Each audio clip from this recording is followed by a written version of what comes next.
Good afternoon, everyone, and welcome to tentatively titled Eye on Ypsi. And it's my pleasure, Alex Thomas, to be here with you. And for my inaugural guest on Eye on Ypsi, I am incredibly proud to have Pam Kisch, Executive Director of the Fair Housing Center for Southeastern Michigan. Welcome, Pam. Thank you for having me. I'm really happy to be here.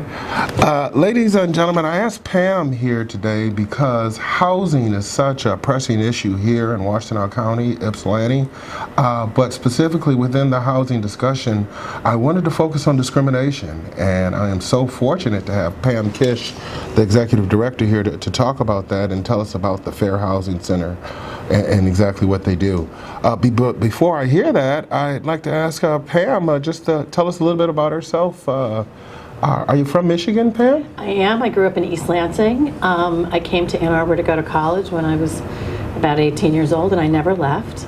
I grew up in East Lansing. You became a Wolverine? I did. Awesome. Okay. Please let me get into Michigan.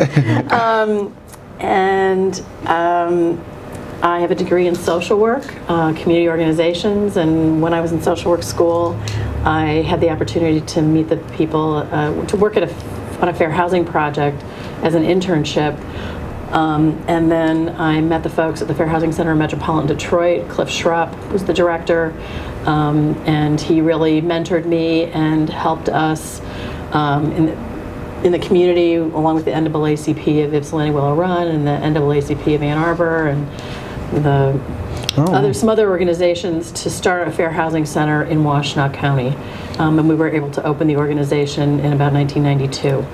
Oh, wow, that's great to hear. I grew up in this area, and parents were UAW workers, and so I'm really connected to the Willow Run plant.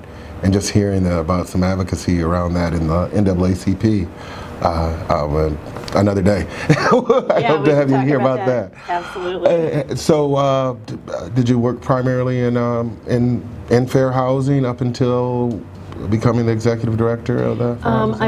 I was an advocate for homeless teens. I worked at Ozone House for a number of years as a volunteer and then on staff.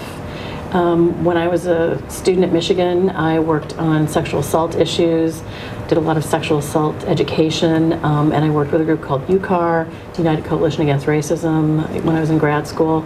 So I've kind of always been interested in advocacy